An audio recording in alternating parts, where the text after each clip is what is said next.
জানি তানভীর তারেক যে নাকি আরেকজন পয়সা খাওয়া, তার ওয়াইফও পয়সা খাইছে, অনিমা রায় পয়সা খাওয়া, সেও একজন পয়সা খাওয়া মানুষ।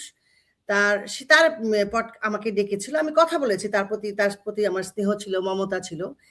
সে একটা ন্যাশনাল অ্যাওয়ার্ড পাওয়ার জন্য পাগলের মতো করতো তানভীর তারেক, পাগলের মতো। সেই যখন শেখ হাসিনা চলে গেলেন, ও লিখেছে পৃথিবীর সবচেয়ে বড় স্বৈরাচারের পতন হইল আজকে। এটা কি মানা যায়? এটা কি মানা যায়? তুই যার বলতো না এরকম, হ্যাঁ, ন্যাশনাল অ্যাওয়ার্ড নিলি, তারপরে তুই জায়গা পাইলি, ভাই মানে তানভীর তারেক ন্যাশনাল অ্যাওয়ার্ড পেয়েছেন? জি ভাই, এবং হ্যাঁ ভাই, এবং ওনার বউ ডক্টরেট ভাই। শোনো, কথা হচ্ছে কি, ওনাকে তো বড় বড় চ্যানেল, বড় বড় টেলিভিশন, আমাদের নূর ভাই থেকে আরম্ভ করে সবাই তো এই ফারুকিদের গ্রুপকে হেল্প করেছে। চরকি হচ্ছে প্রথম আলোর গ্রুপ ভাই, প্রথম আলো। এবং ওইখানে তো অরুণা বিশ্বাসের নাম উচ্চারিত হবে না, নাপাক নাম, প্রশ্নই আসে না। তারা করবে সন্ধ্যাবেলা হইলেই কিন্তু ওদের অফিসে মদের মানে একদম পিপা খোলা হয়। এগুলো তো কখনো বলি নাই, বলতে ইচ্ছা করে নাই, এগুলো মানে অসভ্যতা মনে হয়। কিন্তু যেহেতু ওরা আমাদেরকে ছোট করেছে জাতির সামনে, ইভেন দেখো এই যে আজকে মানে মানে বলছি আর কি, যে আমরা যে সুস্থতা চেয়েছি, ইংল্যান্ডে যখন প্রধানমন্ত্রী ইংল্যান্ডে যখন খালেদা জিয়া গেলেন, ওনার ছেলের সাথে দেখা হয়েছে, আমি বলেছি মাতৃত্ব, এটা লিখেছিলাম আমি, কারণ আমার কাছে মনে হয়েছে যে আমি তো মা, আমার বাচ্চাকে আমি যদি 6 মাস 1 বছর পরে দেখি, এইটা নিয়ে আমাদের মানুষ, ওই বিপক্ষের মানুষ আমাকে বিএনপি, আমি বিএনপি হইতে চাই, আমি অমুক হইতে চাই, আমি তমুক হইতে চাই, মানে কি, মানে একটা এডুকেশন, মানে পারিবারিক শিক্ষা তো আছে ভাই আমার ভেতরে। আমি তো একজন, হ্যাঁ ধরো আমি একজন সিনিয়র শিল্পীকে পছন্দ করি না ওনার আচরণের কারণে, ধরে নিলাম করি না, তারপরেও সেই সিনিয়র শিল্পীকে যখন আমি দেখব, ওনাকে আমি সালাম দিব, প্রণাম দিব, আদাব দিব, কিন্তু আমি ওনার সাথে অসম্মানিত, ওনাকে কটু কথা, ওনাকে অসভ্য কথা আমি বলবো না, এটা আমার ভেতর থেকে আসবে না। এটাই হচ্ছে আমার পারিবারিক শিক্ষা। তো মা গেছে সন্তানের কাছে এত বছর পরে, সেটা নিয়ে বলার অপরাধটা কি হয়েছে? চেয়ার টেবিল নিয়ে বসে যায়, অরুণা বিশ্বাস এটা বলেছেন, উনি কি এখন বিএনপিতে যোগ দিতে চান? ভাই আমি তো আওয়ামী লীগেও নাই, আমি কি যোগ দিব ভাই? আমি একজন শিল্পী, সচেতন মানুষ, আমার কাছে যেটা ভালো লাগবে আমি সেটা বলবো, যেটা খারাপ লাগবে সেটাও বলার অধিকার আমার আছে। আমি আমাকে এইভাবেই দেখতে চাই। দিদি, একটি বিষয় একটু আমাদেরকে একটু আনতে হবে সামনে, সেটি নিয়ে আপনার এবং টিটো ভাই, আমি মাঝখানে একটু ফুট কাটতে চাই, কারণ হচ্ছে অরুণ আপু যে বললেন যে সন্ধ্যার পর মদের পিপা খোলা হয়, এই ইস্যুতে বলবো, কারণ আবার ফারুকি ওটার সাথে রিলেটেড কেন। আমাদের খুবই পরিচিত একজন, খুব বিখ্যাত একজন গাতক, তার আমার প্রতিবেশী জেলার, এটা না বলে আমি পারতেছি না, আমার খুব কিরকির করতেছে গাটা কয়েকদিন ধরে। তো সেই ফারুকির ডুব না টেলিভিশনে তো সম্ভবত, হ্যাঁ টেলিভিশন সিনেমাতে গান গাওয়া আমাদের গাতক লুৎফর হাসান, টাঙ্গাইল বাড়ি। সেই লুৎফর হাসান সারাটা জীবন, মনে করেন আল্লাহ রাস্তায়, আমি প্রায় 1 যুগ ধরে তার সাথে ফেসবুকে অ্যাড ছিলাম। 5ই আগস্ট 2024, হ্যাঁ শোন, 5ই আগস্ট 2024 পর্যন্ত তার সাথে আমি অ্যাড ছিলাম। তো তখন আমি সবসময় দেখছি সে খুবই আফসোস করে, ফারুকি কেন তাকে কোনো সুযোগ দেয় না, আল্লাহ রাস্তায় জীবনে একবারই দিছে, আর কেন দেয় না, আর কেন দেয় না, কেন সুযোগ দেয় না, এটা নিয়ে তার প্রচুর কান্দাকাটি। আমার কাছে হিসাবটা মিলতো না, বুঝছেন। আমি চিন্তা করতাম ফারুকি তো তাকে একটা সুযোগ দিলেই পারে, একবার তো দিছে। এরপর আমার সুযোগটা মানে আমার হিসাবটা মিললো কখন, যখন ফারুকি বললো সে 2012 সাল থেকে আরিফার হোসাইন আর জোনায়েদ সাকির সাথে মিট করতে চায় গুলশান রেস্টুরেন্টে বাটন ফোন নিয়ে। হ্যাঁ, তো তখন আমি হিসাবটা বুঝলাম যে ফারুকি আওয়ামী লীগ সরকারের এত সুবিধা নিছে, সেইখানে ঘাতক লুৎফর হাসান ছিল আমার দেশের সাংবাদিক, সেইখানে তো সেরকম ট্যাগ খাওয়া লোকজনকে নিয়ে কাজ করবে না, তাতে তার ওই যে ক্রিম খাইতে অসুবিধা হবে, সেই জন্য সে করে নাই।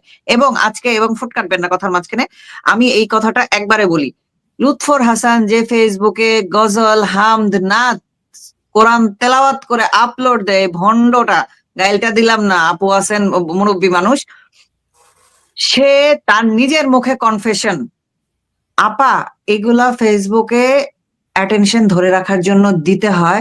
আমি এমনও হইছে মদ খেয়ে ড্রাঙ্ক, কিন্তু আমি একটা কোরআন তেলাওয়াত করে সুন্দর মতো একটা সূরা করে ফেসবুকে আপলোড দিয়ে দিছি, মানুষজন জানবে। কারণ যেহেতু আমি মাদ্রাসা ব্যাকগ্রাউন্ড থেকে আসছি, এটা তো আমাকে দিতে হয় মার্কেট ধরে রাখার জন্য। আমি যে মদ খেয়ে ড্রাঙ্ক, এটা তো আর ওরা জানে না, বাট আমি ফেসবুকে এটা দিছি। আমার কাছে বলছে, আজকে যদি লুৎফর হাসান টুটটা এসে বলে ইন্দ্রা মিথ্যা কথা বলছে এবং আমি ইন্দ্রার সামনে এই কথা বলি নাই, খেলা হবে তখন।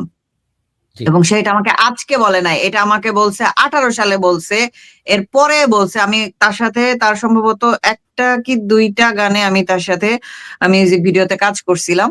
তো তখন সে গল্পে গল্পে এই কথা বলে ফেলছে যে সে, কারণ তখনও সে অলরেডি ড্রাঙ্ক, সে ড্রাঙ্ক মানে মদ খাইতে খাইতে কাজ করে, এবং সে বলছে আমি যেগুলো করি ওরা তো জানে না, আমি মদ খেয়ে কোরআন তেলাওয়াত করে ফেসবুকে আপলোড দিচ্ছি, এটা তো ওরা জানে না। ওরা তো ভাবতেছে আহা লুৎফর ভাই কি সুন্দর কণ্ঠ নিয়া একটা সূরা পড়ে দিল, একটা গজল গায়ে দিল, অথচ আমি তো দিয়ে মদ খায় রাখছি, হে হে হে হে করে সে হেসে ফেললো।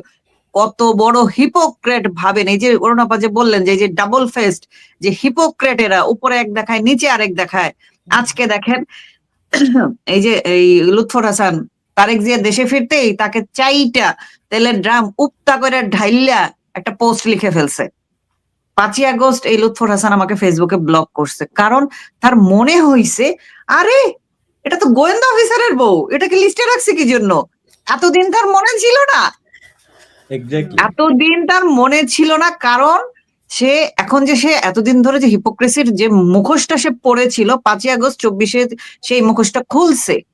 এবং সে এরপরেও মনে করেন সে এমনই সিচুয়েশনে গেছে, সে ফেসবুকে একটা পোস্ট দেয়, নিজের ফ্রেন্ডদেরও সেখানে কমেন্ট করার এক্সেস দেয় না, এমনই অবস্থা তার। কারণ ফ্রেন্ড লিস্টের লোকেরাই তাকে ধুয়ে গান করে দেয়, এতটুকু কনফিডেন্স তার। এবং সে সারাক্ষণ গান করতো, এই সেই হ্যান ত্যান। এখন আমার হিসাবটা মিলছে, ফারুকী কেন তাকে কোনোদিন নেয় নাই, কারণ ফারুকী অলরেডি শেখ হাসিনার সরকার থেকে যে পরিমাণ ফ্যাসিলিটি খাইছে, এবং না ওরা, ওদের কারণে বাকিরা যে এক্সেস পায় না, এটা তো ওরা আপু অলরেডি বললেন যে ওদের কারণে বাকিরা এক্সেস পায় নাই। আমরা ঢুকতে পারতাম না, না না আপু, মানে আমরা, আমার হাজবেন্ড সরাসরি পলিটিক্যাল কানেক্টেড ছিল, তারপর আমরা কোনোদিন গণভবনে যাই নাই। কিন্তু এই যে মানে সরি, আলতু ফালতু গজায় ওঠা শেখ হাসিনার আমলে কাজ করে সরকারি প্রজেক্ট করে অফিস দাঁড় করায় ফেলছে ওরা। বিশ্বাস করবেন না, নানান টুকটাক প্রজেক্টে নরিতা যেহেতু কাজ করে, ওদের সাথে আমার ফেসবুকে অ্যাড হয়েছে। নভেম্বর মাসে আমি জাস্ট ফেসবুকে অ্যাক্টিভ হইলাম, ধাপ ধাপ ধাপ সবাই আমাকে ব্লক করে দিছে। ওদের আমি প্রচুর ছবি দেখছি আপু, গণভবনে যাচ্ছে, এই প্রোগ্রামে সেই আমি বা আমার হাজবেন্ড বা আমার বাচ্চা কিন্তু কোনোদিন যাই না। আমাদের কোনোদিন মনে হয় না গণভবনে ঢুকে একটু ফটো সেশন করে আসে, এটা আমাদের কাছে 1-2 এর ব্যাপার ছিল।